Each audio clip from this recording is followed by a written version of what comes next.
Lastri, seorang TKW Boha yang telah 5 tahun merawat seorang lansia di Hong Kong, tak pernah menyangka hidupnya akan berubah setelah bertemu Choji, anak majikannya sendiri. Ketulusan, cinta terlarang, dan perjuangan mempertahankan harga diri menjadi bagian dari kisah penuh emosi ini. Mampukah Lastri bertahan ketika cinta diuji oleh dunia yang tak berpihak padanya? Jangan lupa subscribe channel Putri Nara Story ya. Like kalau kalian suka ceritanya, dan komen dari kota atau daerah mana kalian nonton. Yuk, tonton sampai selesai, biar nggak ketinggalan alur serunya. Sudah 5 tahun aku bekerja di Hong Kong. Namaku Lastri. Orang-orang biasa manggil aku Mbak Las. Aku berasal dari sebuah desa kecil di Jawa Timur, dan sejak pertama kali menginjakan kaki di negeri orang ini, aku tahu hidupku nggak akan pernah sama lagi. Setiap pagi, aku bangun lebih awal dari matahari. Aku tinggal di rumah majikanku, seorang perempuan lansia bernama Nyonya Cici. Usianya sudah lewat 80. Tapi mulutnya masih lebih tajam dari pisau dapur. Suaranya kalau marah bisa bikin aku gemetaran, walau tubuhku ini besar dan katat. Teman-temanku, bohai kayak janda muda, aku nggak pernah merasa itu kelebihan. Badanku besar karena kerja keras, dan makan nasi tiap hari biar kuat ngangkat tubuh Nyonya Cici, yang beratnya setengah dari badanku. Tapi, entah kenapa akhir-akhir ini aku sering merasa diperhatikan. Bukan oleh Nyonya Cici, tapi oleh anak lelakinya yang jarang pulang, Choji. Dulu Choji jarang muncul. Sekalinya pulang, dia selalu kelihatan sibuk dengan telepon genggamnya, atau langsung masuk kamar tanpa basa-basi. Tapi beberapa bulan terakhir dia sering di rumah. Katanya kerja dari rumah karena urusan bisnis keluarga. Dan entah kenapa, setiap aku masuk ke dapur atau ruang tamu, dia seperti selalu ada. Awalnya aku pikir cuma kebetulan, tapi lama-lama aku sadar matanya sering ngikutin aku, terutama waktu aku lagi angkat galon, atau pas aku naik tangga sambil gendong Nyonya Cici. Aku tahu tubuhku besar, tapi tatapan Choji itu beda, bukan sekadar lihat, tapi seperti menikmati. Jujur, aku nggak tahu harus merasa bangga atau takut. Di satu sisi, Choji itu ganteng, kulitnya putih bersih, rambutnya selalu rapi, dan cara jalannya bikin semua pembantu di komplek ini dayam-dayam enggelerik. Tapi di sisi lain, dia anak majikan, dan aku cuma seorang pembantu, asal kampung, Pernisuatu. Pagi, aku lagi masak telur dan nasi goreng, Choji datang ke dapur. Biasanya dia minta kopi ke ibunya, atau bikin sendiri, tapi pagi itu, dia berdiri di belakangku sambil bilang, "Mbak Las, baunya enak banget. Saya boleh minta sedikit?" Aku hampir ngejatuhin spatula. Biasanya dia nggak pernah ngomong lebih dari 3 kata ke aku. Aku cuma senyum gugup. "Mau pakai kecap atau sambal, Tuan?" Dia ketawa kecil. "Nggak usah tuan-tuan deh, panggil aja Choji. Saya juga manusia, bukan raja." Itu pertama kalinya dia senyum ke aku. Senyum yang nggak sekadar sopan, tapi hangat. Aneh, rasanya seperti baru pertama kali dihargai sebagai manusia di rumah ini. Sejak hari itu, Choji mulai sering nyapa aku. Kadang nanya soal makanan, kadang tanya soal kampung halamanku. Aku jawab seperlunya. Tapi dalam hati, jantungku sering berdetak lebih kencang dari biasanya. Tapi, Nyonya Cici nggak suka. Dia mulai curiga. Tiap kali aku dan Choji ada di ruangan yang sama, dia pasang muka cemberut. Suatu malam, waktu aku bantuin Nyonya Cici ke kamar mandi, dia ngomel. "Perempuan kayak kamu harus tahu batas." Jonggin, kebanyakan senyum ke anak saya, aku kumadayem. Mataku panas, tapi aku tahan air mata. Aku tahu tempatku di mana. Aku cuma pembantu, tapi yang bikin aku bingung, Choji makin lama makin dekat. Pernah dia pulang malam dan nyari aku. Katanya dia stres dan pengen curhat. Aku cuma dengerin, nggak berani banyak komentar. Tapi dari caranya ngomong, aku tahu dia kesepian. Seperti aku. Malam itu dia bilang, "Kamu tahu Mbak Las, kamu satu-satunya orang di rumah ini yang nggak pura-pura. Kamu nggak fake." Aku cuma jawab pelan, "Saya cuma kerja, Tuan." Dia senyum lagi, "Tapi kamu punya hati. Dan itu langka." Kalimat itu masih terngiang-ngiang sampai sekarang. Bukan karena manisnya, tapi karena aku tahu dia tulus. Aku mulai takut pada diriku sendiri. Takut kalau perasaanku tumbuh.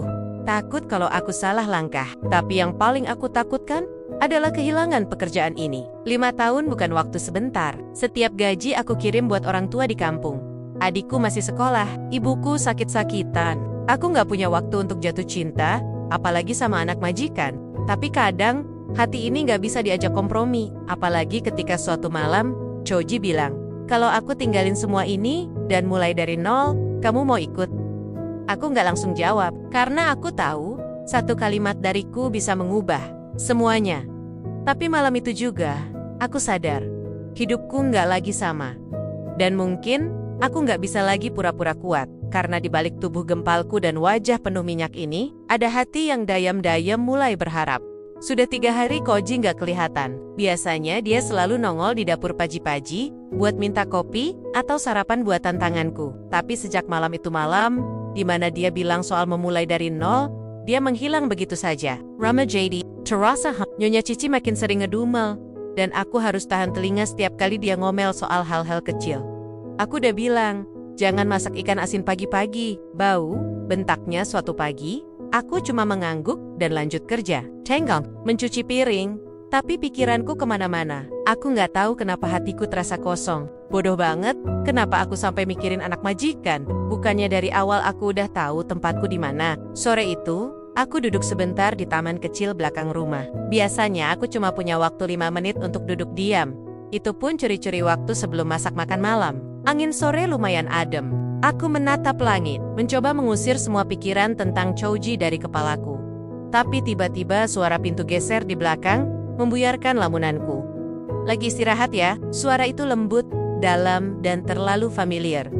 Aku menoleh. Kuji di sana, pakai kemeja putih yang agak kusut, dan celana panjang warna hitam. Rambutnya berantakan sedikit, seperti habis tidur. Tapi yang paling bikin aku terdiam, matanya. Matanya seperti habis mikir panjang. Iya, baru duduk sebentar tuan. Jawabku buru-buru. Berdiri dan menunduk. Saya mau lanjut kerja lagi, nggak usah panggil tuan. Katanya sambil tersenyum kecil. Kamu masih marah karena aku ngomong waktu itu ya? Aku kaget. Loh, saya nggak marah kowe, maksud saya? Enggak, saya nggak apa-apa. Dia duduk di bangku taman sebelahku. Dengan santainya, seolah-olah kita teman lama yang biasa ngobrol sore-sore. Aku duduk kembali. Agak jauh darinya, jarak aman, kata orang-orang. Tapi rasa dek digongku malah makin jadi. Kamu tahu, aku ke Shenzhen 3 hari ini. Ada urusan kerja, katanya membuka obrolan. Tapi tiap malam aku kepikiran kamu. Aku nyaris menjatuhkan cangkir plastik yang aku pegang. Untung isinya cuma teh tawar dingin. Kenapa mikirin saya? Tanyaku pelan. Karena kamu bikin aku tenang. Aneh ya? Dia memandangku serius, padahal kamu cuma pembantu di rumah ini. Tapi justru kamu yang bikin aku pengen pulang cepat. Aku nggak tahu harus jawab apa. Aku cuma bisa menunduk, tapi dalam hati. Kata-katanya seperti hujan di musim kemarau. Hangat, bikin hati meleleh. Choji lalu menghela napas panjang. Ibu mulai curiga. Dia tanya, kenapa aku sering di rumah. Dia nyuruh aku pergi dari sini, dan fokus ke perusahaan. Dan, kamu nih, tanyaku. Mencoba menjaga nada suara tetap datar. Sebagian, tapi hatiku nggak bisa bohong. Aku diam. Kata-katanya makin lama makin berani. Aku nggak tahu dia serius atau cuma main-main, tapi tatapannya nggak main-main. Pendek, dalam, jujur, dan bikin dadaku sesak. Lalu tiba-tiba dia berdiri, melangkah ke arahku, dan jongkok di depanku. Tangannya menyentuh lututku pelan. Aku hampir loncat kaget. Lastri, katanya pelan. Aku tahu aku bukan orang sempurna, tapi aku pengen jujur. Aku suka kamu. Dunia rasanya berhenti berputar. Jantungku berdetak kencang. Aku engage, harus senang atau takut. Ini bukan film, bukan sinetron. Ini nih, aku perempuan biasa, gempal, kulit sawo matang, rambut kadang beruban, kalau lupa semir. Dia, lulusan luar negeri, ganteng, anak orang kaya. Aku berdiri buru-buru. Maaf, saya harus siapin makan malam. Aku melangkah cepat ke dalam rumah, meninggalkan dia sendirian di taman. Di balik pintu dapur, aku bersandar. Air mataku keluar tanpa bisa dicegah. Bukan karena sedih, tapi karena aku nggak ngerti kenapa hati ini malah merasa bahagia. Malam itu, aku masak lebih cepat dari biasanya. Selesai lebih awal, aku duduk di pojok dapur sambil memandangi api kecil di kompor. Pikiran terus mutar soal ucapan Choji. Tiba-tiba, pintu dapur terbuka. Choji masuk. Nggak banyak bicara. Dia cuma duduk di bangku kayu sebelahku. Lama kami diam. Aku nggak nyuruh kamu balas perasaan aku, katanya akhirnya. Aku cuma pengen kamu tahu. Dan kalau kamu butuh waktu, aku bisa. Tunggu. Aku tetap diam. tapi hatiku sudah mulai runtuh perlahan. Dan mungkin ini awal dari sesuatu yang belum pernah aku rasakan selama hidup di negeri orang. Sesuatu yang menakutkan tapi juga indah. Cinta. Malam itu aku susah tidur, padahal biasanya setelah lelah bekerja seharian, aku langsung terlelap begitu kepala menyentuh bantal. Tapi kali ini berbeda. Kata-kata Choji masih bergema di telingaku. Aku suka kamu. Kalimat sederhana itu seperti menghantam dinding yang selama ini aku bangun ropet-ropet di sekeliling hati. Aku berbalik ke kiri, ke kanan, tapi tetap nggak bisa memejamkan mata. Sampai-sampai aku dengar jam dinding berdetak jelas, seperti suara gong di kepala. Pagi datang lebih cepat dari yang aku harapkan. Aku langsung ke dapur. Masak seperti biasa. Nyonya Cici suka sarapan bubur ayam buatan sendiri, bukan yang beli dari luar. Aku sudah hafal betul bagaimana dia suka buburnya. Nggak terlalu encer, harus ada suiran ayam, dan sedikit jahe. Saat aku sedang memotong daun bawang, tiba-tiba suara langkah kaki terdengar dari arah tangga. Aku tahu itu bukan Nyonya Cici. Langkah itu terlalu ringan, benar saja. Choji masuk ke dapur dengan senyum kecil di wajahnya. "Pagi, Mbak Las," katanya sambil duduk di bangku kayu di sudut dapur. Aku agak kikuk, tapi berusaha bersikap biasa. "Pagi juga, mau sarapan sekarang?" "Belum, aku cuma mau lihat kamu masak," jawabnya ringan. Aku pura-pura sibuk mengaduk bubur, tapi entah kenapa, pipiku terasa panas. Rasanya seperti gadis remaja yang baru pertama kali naksir orang. Dulu waktu kecil, aku sering duduk di sini sambil lihat mama masak, ucapnya pelan. Tapi setelah papa meninggal, semua berubah. Mama jadi lebih keras, lebih dingin, lebih dingin. Aku berhenti mengaduk sejenak. Baru kali ini dia cerita tentang masa kecilnya. Biasanya Choji lebih banyak diam atau bercanda. "Aku bisa ngerti," kataku. "Kadang kehilangan bikin orang berubah, termasuk saya." Dia menatapku. "Kamu kehilangan siapa?" Aku napas pelan. "Bapak saya, waktu saya masih SMA. Sejak itu, saya harus kerja keras bantu ibu dan adik. Makanya saya kesini." Kami diam sebentar. Hanya suara uap dari bubur yang mendidih dan aroma jahe yang memenuhi dapur. Suasana yang anehnya hangat. "Nanti malam," kata Choji tiba-tiba, "aku mau ajak kamu makan di luar." Aku spontan menoleh. "Apa? Cuma makan malam?" "NGGAK. Formal? Nggak romantis. Kita ngobrol aja. Kamu mau?" Aku ingin bilang tidak, ingin jaga jarak, tapi lidahku seolah beku. Aku hanya mengangguk pelan.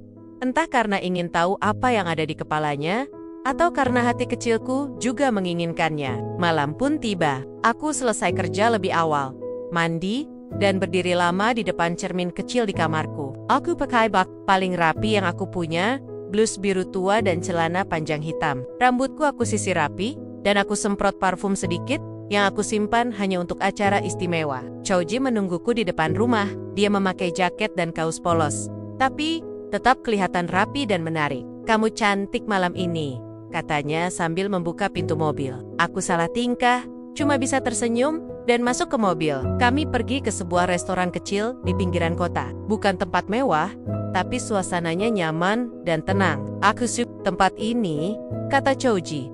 "Nggak ramai, dan makanannya enak." Kami duduk di pojok. Dia memesan nasi ayam panggang dan teh hangat.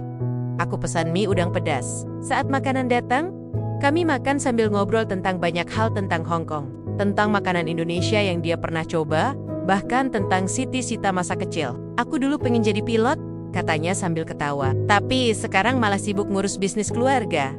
Aku tertawa kecil. "Saya dulu pengen jadi guru TK, tapi malah ngurusin lansia galak." Kami tertawa bersama. Rasanya ringan, seperti bukan lagi pembantu dan anak majikan, seperti dua manusia biasa yang saling mengerti. Saat perjalanan pulang, suasana di dalam mobil jadi hening, tapi bukan hening yang canggung. Justru terasa nyaman. Waktu aku turun dari mobil dan hendak masuk ke rumah, Choji memanggilku. "Lastri," katanya. "Aku tahu hubungan ini rumit, tapi aku pengen jujur. Semakin aku kenal kamu, semakin aku yakin kamu beda." Aku menatapnya. Matanya serius. Aku ingin percaya, tapi di belakang sana, aku tahu mata Nyonya Cici pasti mengawasi dari balik jendela. "Choji," jawabku pelan. "Saya cuma perempuan biasa. Kalau kamu serius, kamu harus siap hadapi banyak hal." Dia mengangguk. Aku tahu, dan aku nggak akan mundur. Malam itu, aku kembali ke kamar dengan hati yang penuh campur aduk. Aku tahu, Aku sedang menuju jalan yang tak mudah. Tapi untuk pertama kalinya dalam hidupku, aku merasa dilihat, dihargai, dicintai, dan itu lebih indah dari apapun. Sudah seminggu sejak makan malam itu, tapi rasanya seperti baru kemarin aku duduk berdua dengan Chouji di pojok restoran kecil itu. Setiap kali aku ingat obrolan kami, senyumku selalu muncul tanpa izin. Tapi di balik senyum itu, ada kekhawatiran yang mulai tumbuh pelan-pelan. Aku tahu hubungan kami gak wajar, bukan karena aku minder dengan tubuhku yang besar, atau wajahku yang jauh dari cantik versi majalah, tapi karena statusku, aku tetaplah pembantu. Dan dia tetap anak majikanku. Dunia, kami beda, tapi Chouji gak berubah. Bahkan dia semakin terbuka. Setiap pagi dia menyapaku, menanyakan kabar. Bahkan kadang ikut nimbrung saat aku lagi masak atau beresin dapur. Suatu sore, aku sedang menyapu ruang tamu. Nyonya Cici tidur di kamar. Dan rumah sedang tenang. Tiba-tiba Chouji datang dari arah balkon, membawa speaker kecil. Dia nyalakan lagu dangdut pelan-pelan. Aku melirik sambil tetap menyapu. "Lagu dari kampung kamu ya?" katanya sambil tersenyum. Aku hanya tertawa. "Iya, itu lagu yang sering diputar kalau ada hajatan." Dia menaruh speaker di atas meja. Musik mengalun. Iramanya cepat dan riang. Tanpa sadar, aku goyangkan bahu sedikit sambil terus menyapu. Chouji tertawa. "Goyang kamu keren juga godanya." "Aduh, jangan ganggu. Saya kerja." Jawabku setengah malu, setengah geli. Tapi Chouji terus memperhatikan. Matanya tak lepas dari Jerk. Aku bisa merasakannya. Dan jantungku mulai berdetak lebih kencang. Entah kenapa sore itu terasa berbeda. Tiba-tiba dia berdiri di depanku. "Ajari aku goyang kayak kamu," katanya. Aku nyaris menjatuhkan sapu. "Loh, masak cowok mau goyang dangdut? Kenapa enggak? Selama yang ngajarin kamu?" Aku tertawa, tapi tetap menolak. "Nanti Nyonya Cici bangun. Bisa-bisa saya dikira." Kereng ngejek. Dia hanya mengangguk dan duduk lagi sambil menikmati musik. Tapi setelah itu, setiap ada lagu, Chouji selalu meminta aku goyang sedikit, katanya. "Itu hiburan gratis terbaik di rumah ini." Aku tahu dia cuma bercanda, tapi sorot matanya selalu serius saat menatapku. Bukan tatapan main-main, tapi kagum. Hari-hari berlalu cepat, sampai akhirnya sesuatu terjadi. Siang itu aku sedang di dapur, memasak sup untuk Nyonya Cici. Tiba-tiba, terdengar suara bentakan keras dari ruang tamu. Suara Nyonya Cici. "Chouji, kamu pikir aku buta? Kamu makin sering dekot-dekot sama Lastri. Apa kamu kehilangan akal?" Tanganku gemetar. Sendok sup hampir terjatuh dari tangan. Aku menunduk, menahan napas. Suara mereka makin keras. "Ma, Lastri itu perempuan baik. Kenapa Mama selalu anggap dia rendah? Karena dia bukan siapa-siapa," bentak Nyonya Cici. "Dia cuma pembantu. Kamu lupa siapa kamu? Kamu pewaris keluarga ini, Chouji." Aku berdiri terpaku di dapur. Rasanya seperti tenggelam. Sore itu, Chouji masuk ke dapur dengan wajah murung. "Aku minta maaf," katanya pelan. "Mama dengar gosip dari pembantu sebelah. Katanya kita terlalu dekat." Aku menunduk. "Nggak apa-apa. Saya bisa jaga jarak mulai sekarang. Bukan itu maksudku." "Lastri," dia mendekat, memegang tanganku. "Aku nggak mau jaga jarak, tapi aku juga nggak mau kamu disakiti karena aku." Aku menarik tangan pelan. "Saya nggak mau jadi alasan kamu melawan orang tua. Saya tahu batas saya, Chouji." Dia menatapku lama, lalu mengangguk perlahan. "Tapi aku nggak akan berhenti. Aku serius sama kamu." Malam itu aku menangis. Bukan karena marah, bukan karena sedih, tapi karena hatiku semakin terjebak. Aku tahu perasaan ini tumbuh, dan aku tak bisa hentikan, tapi dunia seakan terus mengingatkanku. "Kamu bukan dari dunianya." Besok paginya, Nyonya Cici bersikap seperti biasa. Tidak ada omelan, tidak ada teguran, tapi tatapannya menusuk, dingin dan tajam. Sambil menyuapi buburnya, dia berkata pelan, "Lastri, jangan terlalu merasa nyaman di sini. Banyak yang bisa menggantikanmu." Aku menunduk. "Saya mengerti, Nyonya." Hatiku bergetar, kata-katanya seperti pisau yang ditusukkan perlahan. Tapi aku harus kuat, karena saat ini, yang bisa aku andalkan cuma diriku sendiri. Dan perasaan yang mulai tumbuh, harus aku jaga baik-baik, agar tidak berubah jadi luka yang lebih dalam. Hari-hari setelah bentakan Nyonya Cici, terasa berat. Suasana rumah jadi kaku. Aku tetap menjalankan tugasku, seperti biasa masak, bersih-bersih, dan menjaga Nyonya Cici. Tapi senyumku sudah tidak selebar dulu. Tatapan Chouji pun berubah.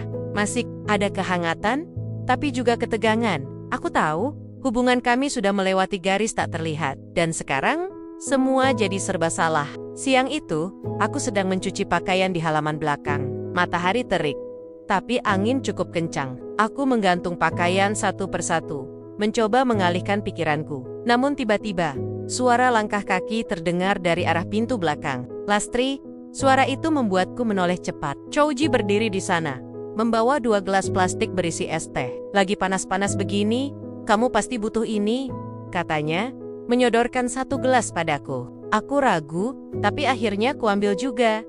Makasih. Kami duduk di bangku kayu dekat jemuran. Sekitar 1 menit berlalu tanpa suara.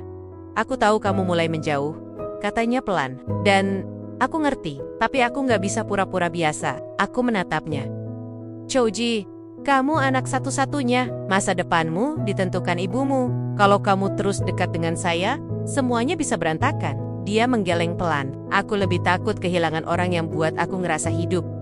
Aku terdiam. Kalimatnya sederhana, tapi menggetarkan hati. Aku tahu dia tulus. Tapi kami bukan dunia yang gampang. Malam harinya, Chouji menunggu di ruang keluarga. Nyonya Cici sudah tidur. Lampu-lampu dimatikan, tinggal nyala redup dari sudut ruangan. Saat aku lewat, dia bangkit dan menghampiriku. Aku ingin bicara, katanya. Aku menendak. Sekarang malam. Chouji, besok saya kerja pagi. Tolong, sebentar aja. Aku mengangguk. Kami duduk di sofa panjang, hening beberapa saat. Waktu papa meninggal, aku merasa semua orang berubah, katanya. Suaranya pelan. Mama, dia jadi dingin, keras, dan aku dibesarkan bukan dengan kasih sayang, tapi tuntutan. Aku tumbuh dengan tekanan, harus sempurna, harus menurut. Aku mendengarkan, mencoba memahami. Kamu tahu kenapa aku betah di rumah sekarang? Dia menoleh padaku. Karena kamu bikin rumah ini terasa hidup. Kamu masak dengan hati, kamu rawat mama walau dia sering marah, kamu sabar, dan kamu tulus. Hatiku bergetar lagi. Aku bukan orang baik, jawabku pelan. Aku kesini bukan karena pengabdian. Aku cuma cari uang buat keluarga. Aku cuma perempuan kampung. Dan justru itu yang bikin aku kagum. Kamu gak pura-pura. Tiba-tiba dia mendekat, menyentuh tanganku, lembut, nafasku tertahan. Aku bisa mencium aroma sabunnya, merasakan panas tubuhnya. Boleh aku peluk kamu? Tanyanya pelan. Aku menatapnya, ragu. Tapi entah kenapa, tubuhku tidak menolak. Aku hanya diam, dan dia merangkulku. Pelukannya hangat, bukan penuh nafsu, tapi penuh rasa. Tubuhku yang gempal mungkin bukan impian banyak pria, tapi malam itu, aku merasa dicintai. Chouji tidak mengatakan apa-apa. Dia hanya memelukku lama, seolah tidak ingin melepaskan. Dan aku, untuk pertama kalinya dalam 5 tahun di Hong Kong, menangis dalam diam. Bukan karena sedih, tapi karena aku merasa berarti. Ketika pelukannya akhirnya terlepas, dia menatapku dan berkata, "Aku gak akan mundur, Lastri. Apapun yang terjadi nanti, aku akan tetap pilih kamu." Aku ingin mempercayainya, tapi aku juga sadar, ini baru permulaan. Keesokan harinya, aku kembali bekerja seperti biasa. Tapi kali ini, dengan hati yang berbeda. Ada sesuatu yang berubah. Perasaan yang dulu kutahan, kini mulai tumbuh tanpa bisa dicegah. Tapi aku tahu, hari-hari ke depan tidak akan mudah. Karena cinta yang tumbuh di rumah majikan adalah cinta yang harus siap menghadapi badai. Dan aku harus kuat, lebih dari sebelumnya. Sudah 2 minggu berlalu sejak malam itu. Sejak Chouji memelukku dan mengucapkan kota-kota yang masih terpatri kuat di ingatanku. Tapi seperti yang sudah kuduga, ketenangan itu nggak bertahan lama. Hari-hari yang awalnya terasa hangat dan penuh harapan, mulai berubah jadi hari-hari penuh tekanan. Nyonya Cici semakin sering memanggilku dengan nada tinggi. Kadang soal hal-hal kecil, nasi terlalu lembek, teh kurang manis, baju kurang rapi apa saja bisa jadi alasan untuk marah. Tapi, aku tahu, bukan karena pekerjaanku. Semua itu karena dia sudah mencium ada sesuatu yang tak seharusnya antara aku dan anaknya. Hari itu, aku baru selesai mengganti popok Nyonya Cici ketika dia menatapku lama dari tempat tidur. "Kamu pikir saya nggak tahu?" tanyanya tiba-tiba. Aku tersentak. "Tahu apa, Nyonya? Jangan pura-pura polos. Kamu pikir saya buta? Anak saya diam-diam ya?" Darahku mendadak naik ke kepala, tapi aku menunduk. Mencoba tetap tenang. Saya nggak pernah menggoda siapa-siapa, Nyonya. Saya hanya kerja sesuai tanggung jawab saya. Nyonya Cici tertawa dingin. Perempuan macam kamu memang pintar bersandiwara. Badan besar, tapi hati licik. Saya pernah lihat banyak TKW seperti kamu manis di luar, racun di dalam. Kalimat itu seperti cambuk yang menghantam harga diriku. Tapi aku hanya diam. Menjawab hanya akan memperpanjang api. Setelah keluar dari kamar, aku duduk sebentar di dapur. Tanganku gemetar. Dada sesak, kupandangi yori jariku yang kasar karena pekerjaan, dan hatiku mendadak ingin pulang, ingin menyerah. Tapi saat aku hendak bangkit untuk kembali kerja, Choji muncul. Wajahnya terlihat muram. Aku dengar semuanya, katanya pelan. Aku menggeleng. Sudahlah, mending kamu jauhi saya. Ibumu benar, saya cuma pembantu. Kita berbeda. Choji duduk di sebelahku, menggenggam tanganku erat. Lastri, dengar aku, Mama memang keras, tapi itu bukan alasan untuk kita berhenti. Aku sudah putuskan, aku nggak akan mundur, aku akan bicara langsung ke Mama. Aku menoleh cepat. Jangan, kamu nggak tahu dia bisa lakukan apa. Saya nggak ingin kamu kehilangan segalanya karena saya. Justru karena kamu, aku sadar, apa yang sebenarnya berharga. Aku tak sanggup membalas. Hatiku penuh sesak. Di satu sisi, aku bahagia karena dipertahankan. Tapi di sisi lain, aku takut karena aku tahu dunia ini kejam terhadap orang seperti aku. Hari berikutnya, semuanya pecah. Aku sedang membersihkan ruang tamu ketika Nyonya Cici berteriak dari kamarnya. Aku bergegas masuk dan mendapati Choji di dalam, berdiri tegak di hadapan ibunya. Di tangannya ada koper kecil. Aku pergi dari rumah ini, katanya, sampai Mama belajar menghormati orang lain. Termasuk Lastri. Nyonya Cici meraung. Kamu, gila. Semua ini karena perempuan kampung itu. Aku berdiri di ambang pintu. Tubuhku membeku. Dia lebih manusia dari banyak orang yang pernah kita kenal, Ma, kata Choji tenang. Dan aku nggak akan diam melihat Mama terus hina dia. Kelkur, kau, bentak Nyonya Cici. Dan bawa serta pembantumu itu. Kalian cocok tinggal di jalanan. Choji menoleh padaku. Ayo Lastri, kita pergi. Aku mundur satu langkah. Tidak. Saya nggak bisa. Kenapa? Wajahnya penuh tanya. Aku menggigit bibir. Saya nggak bisa ikut kamu lari dari semua ini. Kalau kamu benar-benar mencintai saya, kamu harus berani hadapi ini. Bukan kabur. Dia menatapku lama, kecewa sekaligus paham. Aku membalikkan badan dan keluar, meninggalkan mereka berdua. Malam itu, Choji pergi dari rumah. Katanya dia akan tinggal di apartemen temannya. Rumah jadi sunyi, tapi bukan sunyi yang damai, sunyi yang mencekam. Keesokan paginya, aku menerima surat dari agen penyalur TKW, isinya singkat. Aku dipindahkan ke majikan baru, tanpa alasan, tanpa penjelasan. Tanganku gemetar membaca surat itu. Aku tahu ini ulah Nyonya Cici, dia ingin menyingkirkanku. Dan dia berhasil. Aku duduk di kamar kecilku, menangis dalam diam.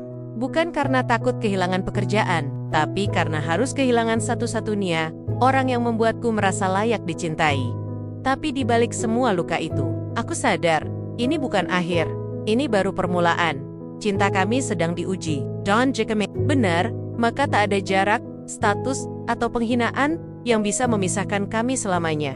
Hari kepindahanku tiba lebih cepat dari yang kubayangkan. Dalam waktu kurang dari seminggu, aku harus mengemas semua barangku yang cuma satu koper dan satu tas kecil. Rasanya seperti mimpi buruk yang nyata setelah 5 tahun di rumah ini.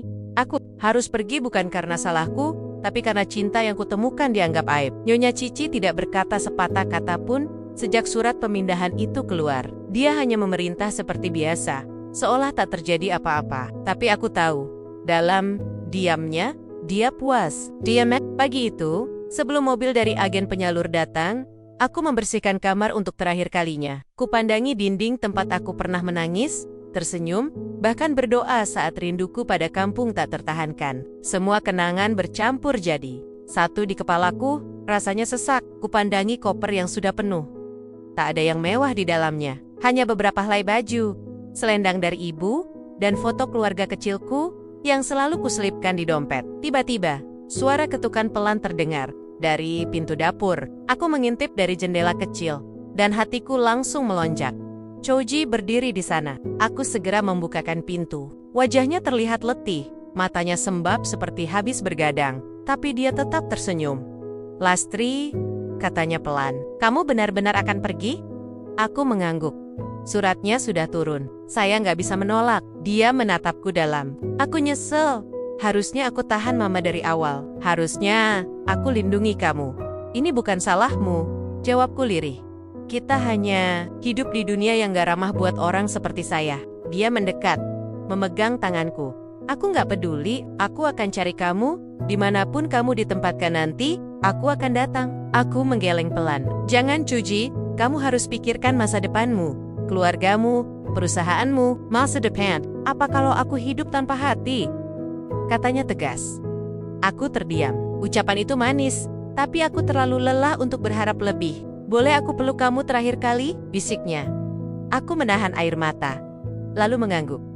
Dia memelukku lama. Pelukannya hangat, kuat, dan penuh janji yang tak terucap. Tapi aku tahu, mungkin ini pelukan terakhir kami. Mobil putih dari agen akhirnya datang. Sopir menunggu di luar pagar sambil menyalakan mesin. Aku menarik koperku keluar, melewati ruang tamu, dan berhenti sejenak di depan pintu kamar Nyonya Cici. Aku tak berharap pamit, apalagi maaf. Tapi saat aku hendak membuka pintu, suara dari dalam terdengar. Semoga kamu cepat lupa perasaan kotor. Itu Lastri, jangan bawa aib ke rumah orang lain. Aku tidak menjawab. Aku hanya menunduk dan melangkah keluar. Di dalam mobil, aku menatap jendela. Air mataku jatuh tanpa suara. Jalanan Hong Kong yang dulu terasa asing, kini terasa seperti kenangan. Tiap sudut punya cerita, dan Choji adalah bagian terbesarnya. Beberapa hari setelah aku pindah ke rumah majikan baru, aku masih merasa kosong. Rumah baruku lebih kecil, tapi suasananya lebih tenang. Nyonya baruku, seorang janda Tionghoa berumur 60-an, jauh lebih ramah. Tapi tetap saja, hatiku tertinggal. Di tempat lama, yang mengejutkan, gosip tentang aku dan Choji ternyata menyebar cepat di kalangan sesama TKW. Beberapa teman lama mulai mengirimi pesan. Kamu disihir ya, sampai anak majikanmu suka? Jangan-jangan kamu pakai susuk? Kamu hamil. Aku sayak. Aku hanya bisa membaca pesen-pesen itu dengan dada panas. Tak kusangka, perasaan yang kupikir tulus bisa berubah jadi bahan hinaan dan fitnah. Sampai suatu sore, aku duduk di balkon kecil kamar majikanku, mencoba menenangkan diri saat notifikasi dari ponsel berbunyi. Satu pesan dari Choji. Aku nggak bisa berhenti mikirin kamu. Aku tahu kamu mungkin muak, tapi aku serius. Aku akan buktikan ke mama, ke semua orang. Aku akan datang. Aku menatap layar ponsel itu lama. Pesan itu hanya satu baris, tapi cukup membuat hatiku kembali bergetar. Dan untuk pertama kalinya sejak aku pindah, aku membalas. Kalau kamu datang, jangan bawa janji, bawa keberanian. Lalu kututup ponselku dan memeluk diri sendiri. Di dalam dada yang berat ini, masih ada cinta, tapi cinta itu sekarang harus ditempa oleh kesabaran dan keberanian. Karena aku sadar cinta yang sejati tidak sekadar berani mengungkapkan, tapi juga berani bertahan meski dihina dan disingkirkan. Hari-hari di rumah majikan baruku terasa lebih sepi, tapi juga lebih tenang. Tak ada teriakan, tak ada hinaan. Dan yang paling penting, tak ada lagi tatapan curiga atau caci maki karena aku terlalu dekat dengan seseorang. Tapi justru di tengah ketenangan itu, hatiku makin bising. Setiap kali aku duduk sendirian di kamar kecilku yang menghadap balkon sempit, bayangan Choji selalu muncul. Senyumnya, suaranya, pelukannya, semua seolah membekas kuat dan tak mau pergi. Nyonya baruku, Madam Wong, adalah seorang janda pensiunan guru. Dia ramah, tak banyak bicara, dan sangat mandiri meski sudah berumur 65. Hari-hariku dipenuhi tugas-tugas ringan, seperti menyiapkan sarapan, menemani jalan pagi, dan membersihkan rumah mungilnya. Tapi meski tubuhku sibuk, pikiranku tetap melayang ke masa lalu. Sore itu, aku duduk di balkon kecil dengan secangkir teh. Angin berembus pelan, membawa aroma laut dari kejauhan. Aku sedang membaca ulang pesan terakhir dari Choji saat tiba-tiba ponselku bergetar. Sebuah panggilan masuk dari nomor yang tak kukenal. Ragu-ragu, aku angkat. Lastri, suara berat di seberang sana langsung membuat dadaku berdebar. Choji, iya, aku ada di luar, di depan rumah Madam Wong. Aku sontak berdiri dari kursi, setengah panik. Kamu, ngapain kesini? Gimana kamu tahu alamat ini? Aku punya cara. Aku janji, aku akan cari kamu sampai ketemu kan? Aku langsung berlari ke lantai bawah. Madam Wong sedang tidur siang di kamar, jadi aku buru-buru keluar tanpa membangunkannya. Begitu pintuku buka, jantungku seolah berhenti sejenak. Chouji berdiri di sana. Wajahnya sedikit lebih tirus, rambutnya acak-acak-acakan, tapi matanya masih mata yang sama. Hangat, tegas, dan penuh kerinduan. Aku nekat datang, katanya lirih. Aku udah coba tahan, tapi aku nggak bisa. Aku berdiri kaku di depan pagar kecil. Kamu gila, dia tersenyum lemah. Mungkin, tapi lebih gila kalau biarin kamu pergi tanpa aku perjuangkan. Aku mendekat, tapi masih memegang pagar. Chouji, kita udah sepakat, kamu harus terusin hidupmu. Bukan mengejar perempuan kampung yang statusnya cuma mantan pembantu ibumu. Dia menatapku dalam. Lastri, kamu bukan mantan siapa-siapa. Kamu adalah seseorang yang buat aku sadar, apa artinya cinta sejati. Aku terdiam. Lidahku keluh. Chouji membuka tas kecil yang dibawanya, lalu mengeluarkan map dan memberikannya lewat telepad. Ini berkas pengunduran diriku dari perusahaan keluarga. Aku juga udah lepas semua saham warisan papa. Mama nggak bisa lagi kendalikan hidupku. Aku menatap map itu dengan mata melebar. Kamu, serius? Aku mulai. Dari nol, aku udah cari kerja sendiri. Gajinya nggak besar, tapi cukup. Aku juga udah sewa kamar kecil di apartemen tua. Nggak mewah, tapi bisa kita tempati nanti. Aku mundur satu langkah. Tunggu, kita. Dia mengangguk. Iya Lastri, aku nggak cuma datang buat bilang aku cinta kamu. Aku melamar kamu. Dunia seperti berhenti berputar. Jantungku berdetak begitu cepat, sampai aku bisa dengar detaknya sendiri. Chouji mengeluarkan sesuatu dari saku, bukan cincin berlian. Bukan perhiasan mahal, tapi cincin sederhana dari perak. Aku tahu ini bukan lamaran impian. Tapi aku serius. Nggak ada pesta, nggak ada kemewahan, cuma kamu dan aku. Tapi kamu akan pernah sendiri lagi. Aku memejamkan mata. Air mataku mulai jatuh tanpa bisa kutahan. Semua rasa sakit, rindu, takut, dan cinta yang kupendam selama ini akhirnya meledak. Aku buka pagar perlahan, melangkah ke arahnya, dan memeluknya erat. Kamu benar-benar gila, bisikku di bahunya. Gila karena kamu, jawabnya pelan. Kami berdiri lama di depan rumah itu. Tanpa kata-kata, tapi hati kami berbicara. Setelah beberapa saat, aku melepaskan pelukannya. Tapi Chouji, hidup kita nggak akan mudah. Aku nggak minta mudah, aku cuma minta kita hadapi bareng-bareng. Hari itu, aku tahu, hidupku akan berubah. Aku bukan lagi pembantu yang bersembunyi dari cinta. Aku adalah perempuan yang dipilih dengan keberanian. Dan, untuk pertama kalinya, aku percaya, cinta butuh perjuangan. Tapi saat cinta diperjuangkan dengan setulus ini, tak ada yang tak mungkin. Madam Wong terdiam cukup lama saat aku akhirnya memberanikan diri menceritakan segalanya. Tentang aku dan Chouji, tentang masa lalu di rumah majikanku sebelumnya, tentang bagaimana aku ingin jujur sejak awal, karena aku tak mau kehilangan kepercayaan yang sudah beliau berikan. Aku sudah siap dimarahi, siap dituduh main belakang, tapi yang kulihat malah hal yang tak pernah kuduga, senyum kecil di sudut bibirnya. Cinta itu hal langka, Lastri, kata Madam Wong sambil menuang teh ke cangkirnya. Kalau ada orang yang rela kehilangan segalanya hanya untuk mempertahankanmu, jangan abaikan. Dunia tidak selalu memberikan orang seperti itu dua kali. Aku hanya bisa menunduk. Air mata jatuh pelan tanpa suara. Aku tak tahu kenapa justru dari seorang wanita tua asing yang belum lama ku kenal, aku mendapatkan pengertian yang bahkan tidak pernah kudapat dari tempat yang dulu kusebut rumah kerja. Hari-hari setelah itu, aku dan Chouji makin sering bertemu, tapi kami tetap berhati-hati. Kami tak ingin mengganggu kenyamanan Madam Wong.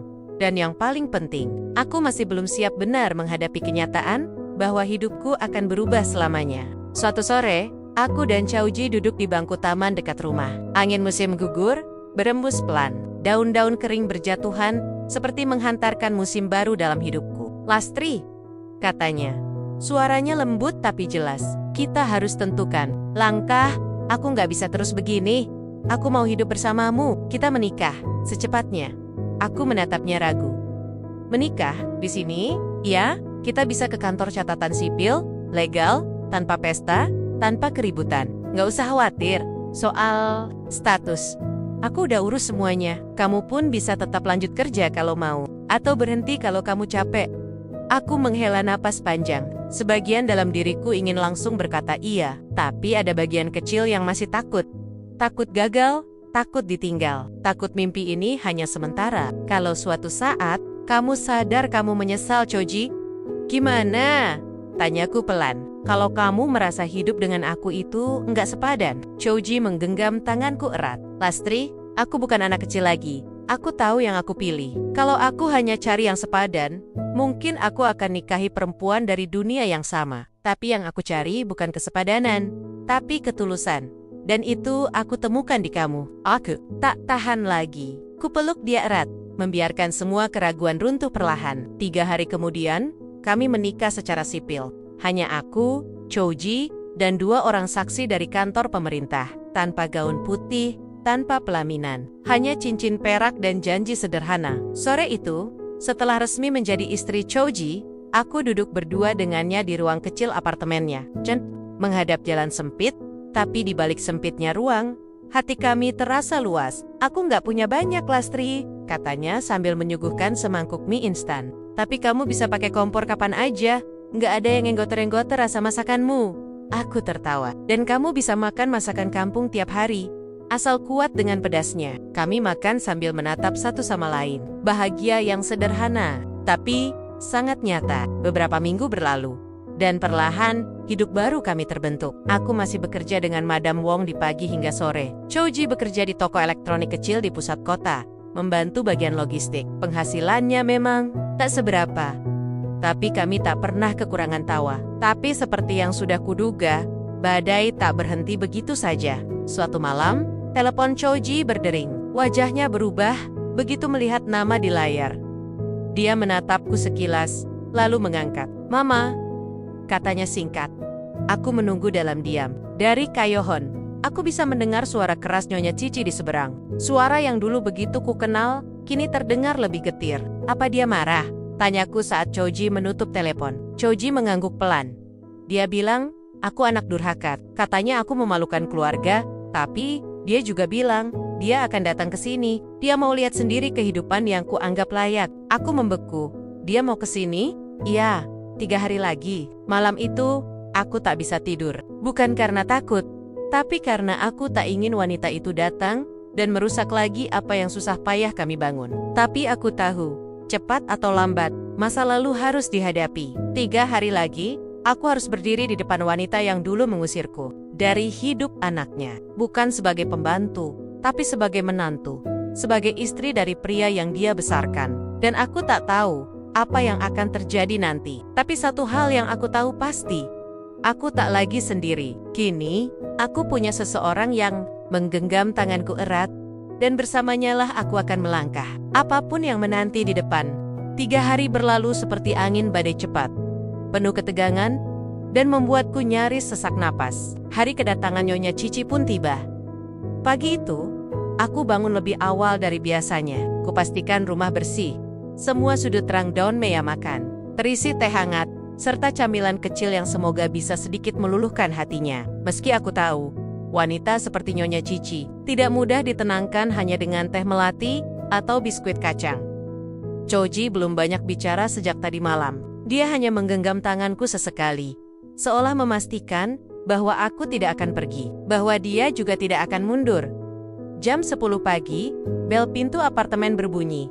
Nafasku tercekat. Kami saling pandang. Choji berjalan ke pintu dan membukanya perlahan. Dan di sanalah dia Nyonya Cici. Dengan penampilan rapi seperti biasa. Rambut disanggul, kacamata perak, dan tatapan yang langsung membuat tubuhku kaku seperti batu. Ia masuk tanpa banyak kata. Langsung memindai ruangan mungil kami yang hanya seluas ruang keluarga di rumah lamanya. Jadi ini, kehidupan baru yang kamu banggakan, Choji? Katanya dingin sambil meletakkan tas tangannya di meja.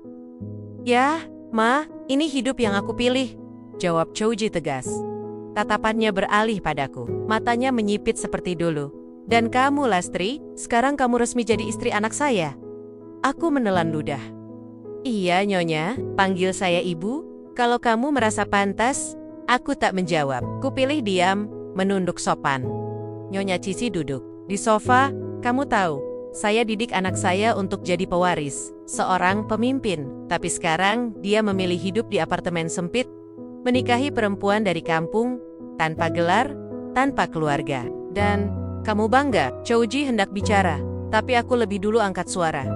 Lembut, tapi tegas. Saya nggak pernah minta dipilih. Saya bahkan nggak pernah bermimpi bisa bersama dia. Tapi kalau ibu tanya, apakah saya bangga? Ya, saya bangga. Karena saya menikah dengan lelaki yang berani berjuang, yang tahu makna setia, yang tidak membedakan orang dari apa yang dia punya, tapi dari siapa dia sebenarnya. Ruangan hening. Nyonya Cici menatapku lama. Kamu bicara seperti kamu lebih mengenal anak saya daripada saya. Saya memang nggak tahu masa kecil Choji, tapi saya tahu masa depannya. Dan saya akan berdiri di sampingnya, bukan di belakang atau di bawah. Saya bukan orang yang sempurna, Bu. Tapi saya akan berusaha jadi istri yang layak. Nyonya Cici terdiam. Wajahnya tak berubah, tapi matanya sedikit melembut.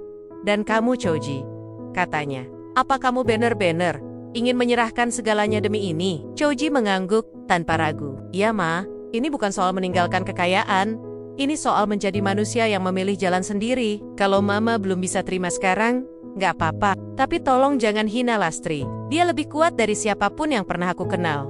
Lagi-lagi ruangan hening. Aku menatap lantai, menahan napas. Lalu tiba-tiba, suara kursi digeser.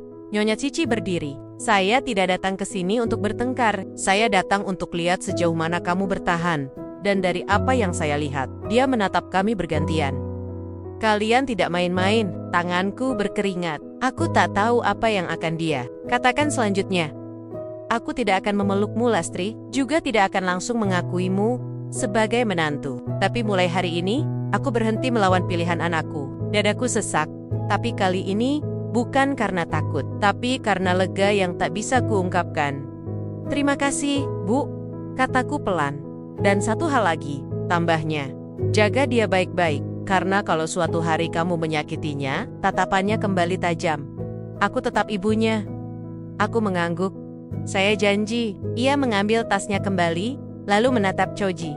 Hubungi aku kalau kalian butuh sesuatu, tapi jangan minta warisan. Ucapan itu diikuti senyuman kecil. Mulailah dari bawah, seperti yang kau inginkan. Setelah dia pergi, aku dan Choji saling menatap. Tak ada pelukan, tak ada air mata. Tapi di antara kami ada pemahaman badai pertama telah lewat.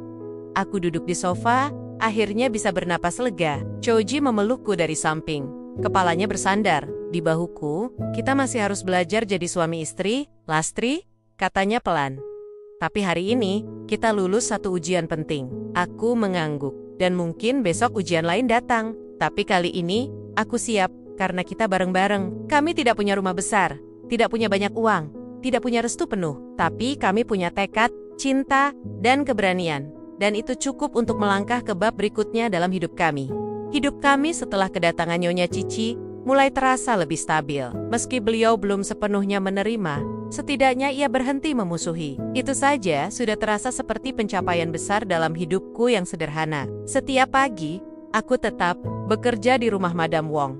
Beliau malah semakin sering bercanda, seringkali menggoda. Lastri sekarang sudah jadi nyonya muda.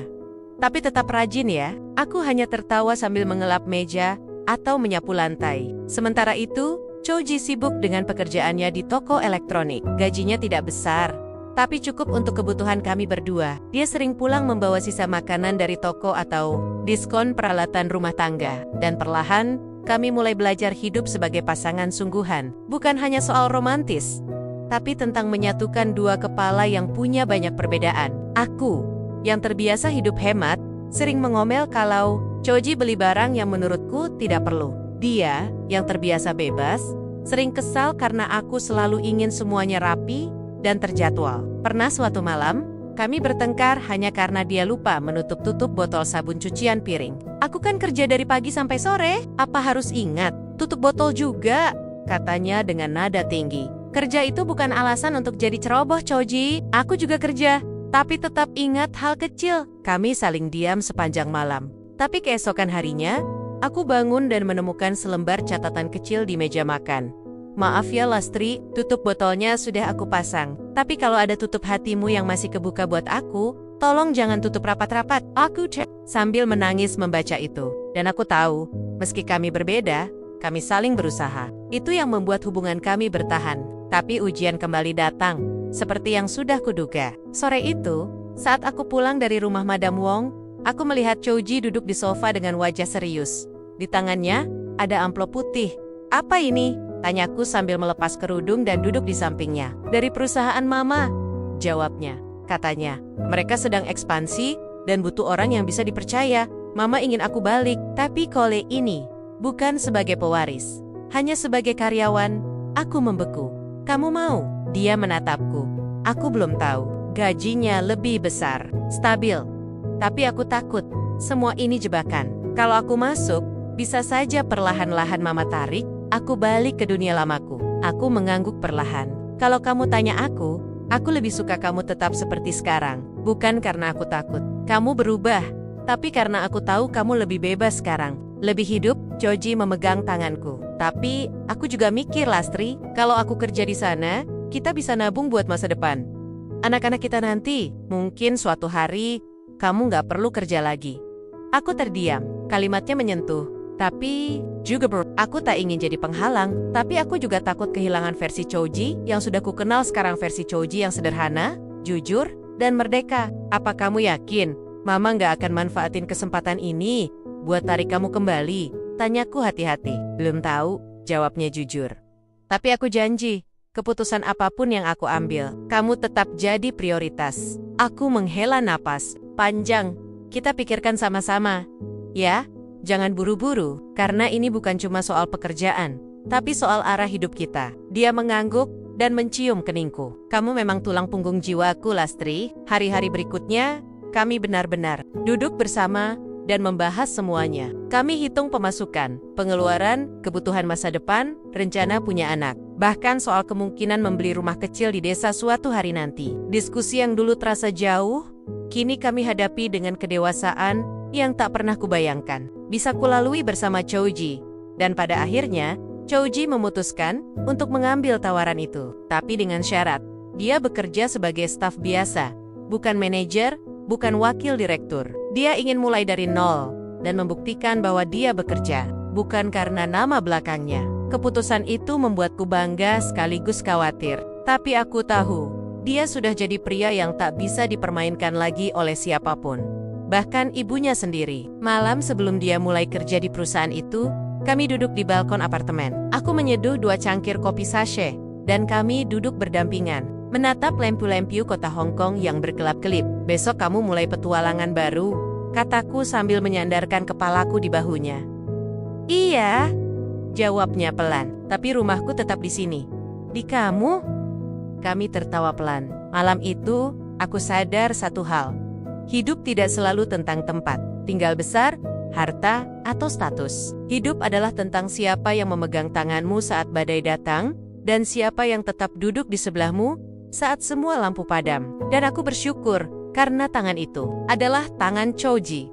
Musim dingin mulai datang ke Hong Kong. Angin terasa lebih tajam dari biasanya, menusuk hingga ke tulang. Tapi di dalam apartemen kecil kami, kehangatan tetap terasa meski tidak dari heater atau selimut tebal, melainkan dari tawa kecil dan percakapan yang mengalir setiap malam antara aku dan Choji. Sudah hampir sebulan sejak Choji mulai bekerja kembali di perusahaan keluarganya. Awalnya aku cemas, takut ia akan berubah, kembali jadi pria elit yang terlalu sibuk mengejar prestise. Tapi ini, kekhawatiranku belum terbukti. Dia pulang setiap malam tepat waktu, kadang membawa roti diskon dari toko dekat kantor, dan selalu menyempatkan waktu untuk menanyaiku tentang hariku. Namun, aku tahu suasana di kantor tidak mudah baginya. Orang-orang memandang aku seperti alien, katanya suatu malam sambil melepas dasi. Ada yang bisik-bisik soal aku yang katanya turun kasta. Ada juga yang pura-pura ramah, tapi sebenarnya sinis. Aku duduk di meja makan,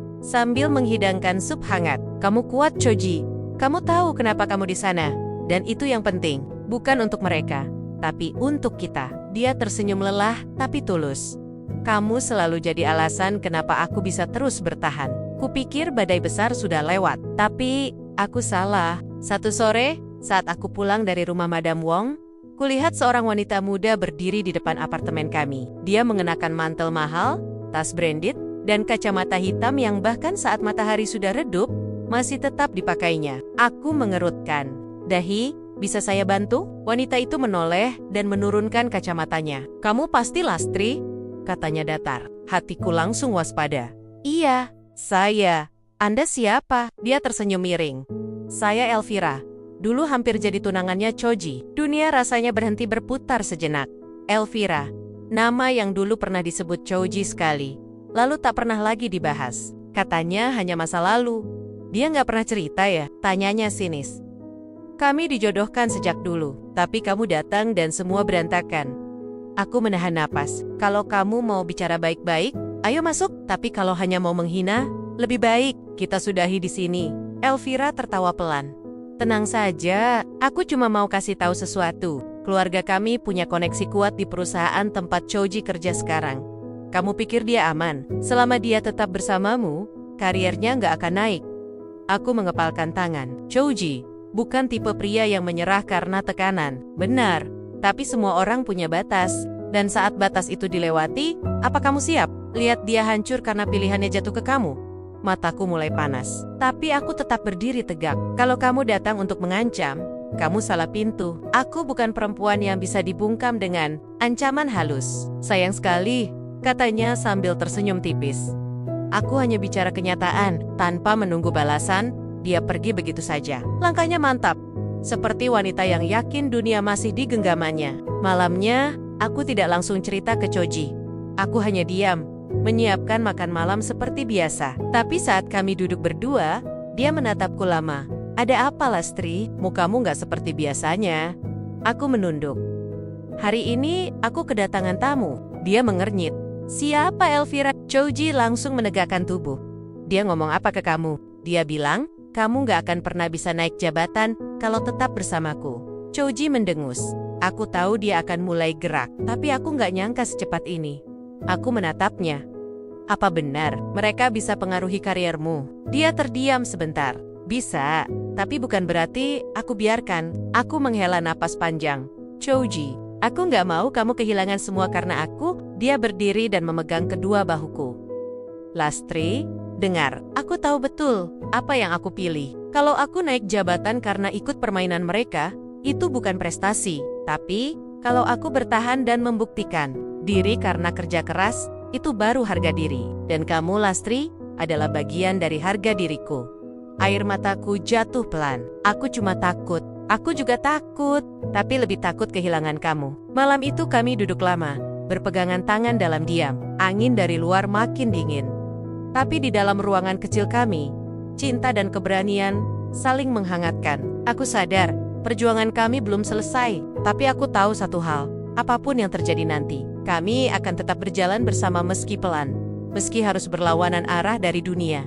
Beberapa minggu setelah kedatangan Elvira, hidup kami berjalan lebih waspada. Ada hari-hari yang tenang, tapi juga ada hari-hari ketika Choji pulang dengan wajah lelah, matanya penuh tekanan yang tak bisa ia sembunyikan. Tapi dia tak pernah mengeluh. Aku tahu, pekerjaan di perusahaan keluarganya bukan sekadar soal tanggung jawab, tapi juga pertarungan harga diri. Setiap langkah yang ia ambil, seperti diawasi oleh rekan kerja, oleh keluarga besar, bahkan oleh orang-orang yang berharap dia gagal. Aku, di sisi lain, tetap bekerja seperti biasa. Madam Wong tetap menjadi penyemangat. Suatu hari saat kami sedang menikmati teh sore, beliau berkata, "Kamu tahu, Lastri, kamu punya kekuatan yang langka. Bukan hanya sabar, tapi juga berani bertahan di medan yang orang lain tinggalkan." Aku hanya tersenyum kecil. Dalam hati, aku tahu betul kalimat itu benar adanya. Hidup bersanding dengan cinta tidak selalu manis. Kadang pahitnya melebihi yang pernah kubayangkan. Sampai akhirnya hari itu tiba. Choji pulang lebih cepat dari biasanya. Wajahnya serius, tapi bukan karena letih. Ada sesuatu di matanya tegas, tapi juga lega. Aku dapat surat resmi, katanya. Duduk di sampingku sambil menarik napas dalam-dalam. Aku dikeluarkan dari divisi utama. Jantungku berhenti sesaat. Apa maksudnya? Dikeluarkan. Dia mengangguk. Mereka bilang, posisiku terlalu sensitif. Banyak pemegang saham tidak nyaman karena latar belakang pribadi terutama soal kita. Elvira juga pasti terlibat. Aku tahu itu. Dan Mama, ia menggeleng pelan. Dia, diam saja. Aku menatapnya. Menahan perasaan yang campur aduk. Lalu sekarang, dia menoleh. Tersenyum pelan. Aku resmi bebas, bebas dari tekanan, bebas dari warisan, bebas dari skenario hidup yang bukan aku banget. Dan aku justru merasa lebih lega. Aku tak percaya. Kamu kehilangan pekerjaan, Choji. Apa kamu benar-benar oke? Dia mengangguk. Aku udah siap. Dan selama ini, aku diam-diam belajar. Aku ikut kursus online, bangun koneksi pelan-pelan. Hari ini aku dapat kabar, ada toko elektronik kecil yang butuh manajer operasional. Mereka senang dengan pengalamanku di toko sebelumnya. Aku mulai minggu depan. Aku menatapnya. Kagum, pria yang dulu hanya tahu hidup dari uang keluarga, kini berdiri dengan pijakan sendiri. Dan aku masih berdiri di sampingnya. Seminggu kemudian, Chouji resmi bekerja di tempat barunya. Tempatnya memang lebih kecil, gaji lebih rendah, tapi senyum yang ia bawa pulang setiap sore jauh lebih tulus daripada yang pernah kulihat sebelumnya. Kami juga mulai menabung lebih serius. Aku dan Madam Wong membuat rencana kecil. Aku bantu beliau membuat produk herbal rumahan, dikemas, dan dijual online. Hasilnya memang belum besar, tapi cukup untuk menambah penghasilan kami berdua. Satu sore di akhir bulan, aku dan Chouji duduk di balkon. Seperti biasa, udara masih dingin, tapi ada kehangatan di dada kami. Kamu masih ingat pertama kali aku peluk kamu? Tanya Chouji tiba-tiba. Aku tertawa kecil. Ingat, waktu kamu bilang, kamu gak bisa berhenti mikirin aku. Dan kamu bilang, jangan bawa janji, bawa keberanian. Aku tersenyum, menggenggam tangannya. Kamu sudah bawa semuanya, Chouji, bahkan lebih. Dia memandangku lama. Lastri, aku tahu hidup kita gak mewah, tapi aku bahagia. Dan aku mau kita bikin hidup ini punya makna. Bukan dari apa yang kita punya, tapi dari apa yang kita jalani. Dengan kamu, aku bisa jalani semuanya. 3 bulan kemudian, kami memutuskan pulang ke Indonesia untuk sementara. Menenggok orang tuaku di desa. Mereka sudah tahu tentang pernikahan kami.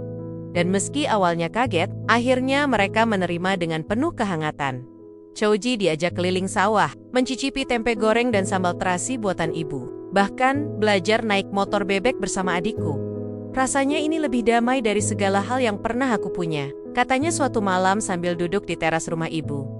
Aku bersandar di bahunya. Karena ini bukan soal damai dari luar, Chouji, tapi damai dari dalam. Karena kamu sudah jadi versi terbaik dari dirimu sendiri. Kami pulang ke Hong Kong 2 minggu setelahnya. Membawa semangat baru, kami punya mimpi untuk suatu hari menetap di kampung, membuka usaha sendiri, dan membesarkan keluarga kecil kami. Di tanah yang lebih membumi kini, tak ada lagi rasa takut disingkirkan. Tak ada lagi rasa malu, jadi seorang Lastri yang dulu hanya disebut pembantu. Karena aku tahu, di balik tubuhku yang gempal, di balik semua cibiran, aku adalah perempuan yang bertahan, yang mencintai dengan utuh, yang dihargai bukan karena status, tapi karena jiwaku. Dan Chouji adalah bukti bahwa cinta sejati tak melihat status, tak tunduk pada tekanan, dan tak menyerah pada omongan orang. Karena cinta kami dibangun dari keberanian, dari jatuh dan bangun, dari ketulusan yang sederhana tapi nyata. Dan kini, kami berjalan ke masa depan, bukan sebagai majikan dan pembantu, tapi sebagai suami dan istri yang saling memilih setiap hari. Meski dunia tak mengerti,